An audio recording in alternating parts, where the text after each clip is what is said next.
Bienvenue dans l'Instant Animal, le podcast qui vous connecte au cœur du lien entre l'animal et l'humain. Je suis Laurence, communicante animalière et naturopathe pour les animaux. Ici, on parle d'intuition, de messages subtils, de bien-être animal et surtout d'amour et de respect pour nos compagnons de vie. Installez-vous confortablement, l'Instant Animal, c'est maintenant.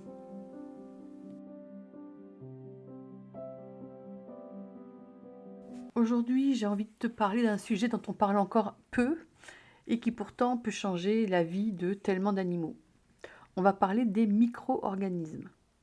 Tu m'as bien entendu, les microbes.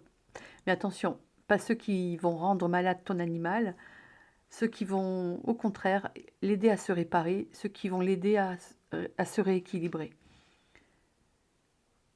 Ce sont ceux qui font partie du vivant, mais c'est celui qui travaille en silence. Tu le sais, mon dada, c'est le microbiote intestinal et c'est le dada de beaucoup de naturopathes. Aujourd'hui, on va parler des EMA, les micro-organismes efficaces.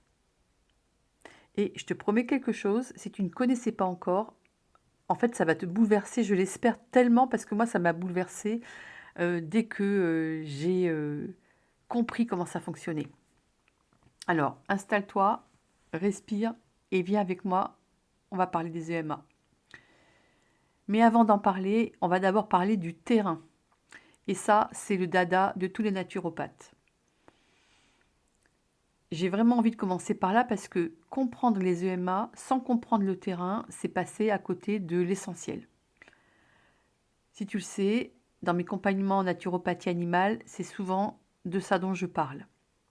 Antoine Béchamp, qui est un chercheur du 19e siècle, contemporain de Pasteur, lui, il disait « La maladie n'est rien, le terrain est tout ». Il avait une vision très différente de la santé. Pasteur lui disait « Ce sont les microbes qui rendent malade ». Et Béchamp, lui, disait « Non, le microbe ne devient problématique que si le terrain est déséquilibré ». Autrement dit, le problème n'est pas toujours l'agent extérieur, c'est l'état intérieur qui est le problème. Aujourd'hui, en naturopathie animale comme en naturopathie humaine, on s'est bien rendu compte que beaucoup de ce qu'il disait était juste. Un terrain sain rend le corps plus fort, plus résilient, moins sensible aux agents pathogènes. Et c'est exactement cette logique qui explique pourquoi les EMA sont si précieux, parce qu'ils ne vont pas lutter contre quelque chose, ils vont rééquilibrer le terrain. Ça ne veut pas dire que la maladie n'existe pas, ça veut dire que la maladie va profiter d'un terrain fragilisé pour s'exprimer. Le terrain, c'est quoi ? C'est l'alimentation, c'est la digestion, c'est l'état émotionnel, c'est le stress, c'est l'environnement, c'est les toxines qu'on va accumuler et évidemment, c'est la qualité du microbiote. Et quand ce terrain se déséquilibre, eh bien, il va y avoir trop d'acidité, trop de toxines, trop de déchets qui ne vont pas être éliminés et l'organisme, lui, il n'arrive plus à faire face. Et c'est là que les pathologies vont se manifester. La peau, les reins, les intestins, les inflammations, l'arthrose, les infections, tout devient beaucoup plus fragile. Et c'est pour ça, tu vas voir que les EMA sont si fascinants. Parce qu'ils ne vont pas combattre la maladie, ils ne vont pas stimuler artificiellement l'immunité, ils vont rééquilibrer le terrain. Et quand le terrain redevient sain, eh bien, le corps, lui, il sait faire le reste. Les EMA ont été découverts au Japon dans les années 80, donc tu vois, c'est pas si vieux, par un ingénieur agronome, le professeur Teruo Iga. Son idée était simple et absolument révolutionnaire. Il dit « Si on pouvait rééquilibrer un milieu en réintroduisant des micro-organismes bénéfiques ». Pas un microbe isolé, mais ni une souche miracle, mais une communauté entière de micro-organismes capables de vivre ensemble, en symbiose, et capables de régénérer un milieu en déséquilibre. Alors au début, c'était réservé à des scientifiques. D'abord en Allemagne, puis dans l'agriculture, puis petit à petit dans l'écologie, dans la gestion des sols, dans la dépollution de l'eau. Et puis un jour, certains naturopathes animaliers se sont dit « Mais si ces microbes rééquilibrent les sols, pourquoi est-ce qu'ils ne pourraient pas rééquilibrer le terrain des animaux ?» Et c'est là que tout a commencé. Alors, c'est quoi exactement les EMA? Alors, les EMA, ce n'est pas un probiotique, ce n'est pas non plus un prébiotique, ce n'est pas une levure, et ce n'est pas non plus une fermentation classique comme le kéfir ou le kombucha, que tu connais sûrement si tu manges de façon à nourrir ton microbiote. C'est une symbiose de 80 micro-organismes vivants. Il y a des bactéries lactiques, des levures, des micro-champignons, des photosynthétiques, des souches anaérobies et des souches aérobies. Tous sont choisis parce qu'ils sont capables de vivre ensemble sans se détruire. C'est une petite société microbienne parfaitement organisée. Et tu vas voir que cette symbiose, c'est la clé de tout. Pourquoi est-ce qu'on va parler d'EMA activés? Alors là, on va parler de mélasse. Les EMA dormants, ceux de base, coûtent très cher et sont utilisés dans l'agriculture. Pour les animaux, on utilise la version activée, appelée EMA-A, A pour activer. On y ajoute une petite quantité de mélasse. Mais attention, pas pour nourrir ton animal, parce que la mélasse, c'est super sucré. Non, non, non, non, ça sert aux microbes, ça ne sert pas à l'animal. La mélasse, elle va alimenter les micro-organismes. Elle leur permet d'être réveillés au moment où tu les donnes. Ça va leur donner l'énergie pour pouvoir coloniser le milieu interne. Alors, ce n'est pas un sucre dangereux, parce que même un animal diabétique peut prendre des EMA. Pourquoi? Parce que la mélasse, elle ne va pas dans le sang de l'animal, elle est consommée par les micro-organismes eux-mêmes avant d'arriver dans le corps. Et ça, c'est vraiment important à comprendre. Alors, les EMA, ils rééquilibrent un terrain. Les probiotiques, eux, réensemencent le microbiote. Moi, je suis fanat des pré- et des probiotiques. Et les prébiotiques nourrissent les bonnes bactéries. Les probiotiques, ce sont des souches isolées pour l'intérieur du corps, pour soutenir la digestion et pour l'immunité. Les prébiotiques, ce sont des fibres qui nourrissent les bonnes bactéries. Et les EMA, ce sont 80 micro-organismes en symbiose. Pour l'extérieur, et tu vas le voir, et pour l'intérieur de l'organisme. Ils vont rééquilibrer le terrain plutôt que de remplacer une souche. C'est la différence entre planter une fleur, nourrir une fleur ou replanter tout un jardin au complet. Et les EMA, tu as compris, c'est le jardin au complet. Comment ça va agir dans le corps? Alors, leur première mission, c'est de nettoyer le système digestif. Des résidus alimentaires, des résidus chimiques, des acides qui sont stagnants, des déchets métaboliques qui n'ont pas été éliminés. En nettoyant, ils vont permettre une meilleure absorption des nutriments, un meilleur fonctionnement des organes, un retour de l'immunité, parce que tu le sais que 70% de l'immunité se situe dans l'intestin. Un système digestif plus sain, un transit régulé et un microbiote beaucoup plus équilibré. Les EMA détruisent l'acidité excessive. Ils vont synthétiser les composés alcalins qui sont dans le corps. Ils vont rétablir l'équilibre acido-basique. Et ça redonne la force au système immunitaire. Pour moi, c'est ça leur puissance. Pourquoi est-ce que les EMA n'ont aucun effet secondaire? Parce qu'ils ne vont pas attaquer. Ils ne vont pas empoisonner. Ils ne forcent pas le corps. Ils ne stimulent pas artificiellement. Ils vont rééquilibrer. Ils vont permettre à ce que le corps prenne ce dont il a besoin et laisse ce dont il n'a pas besoin.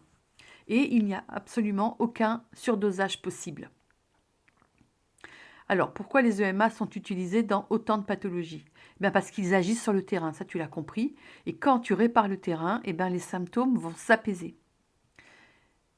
J'ai envie de te parler des cas les plus fréquents où les EMA, ça va tout changer. Les pathologies digestives, les diarrhées, les constipations, les colites, les selles instables, le transit irrégulier. Et là, je pense à beaucoup de mes clientes en naturopathie, en communication animale, qui ont des animaux qui ont des problèmes digestifs. Les pathologies infectieuses ou bactériennes, comme la leptospirose, ça va soutenir le terrain. La maladie de Lyme en complément du traitement que va donner le vétérinaire.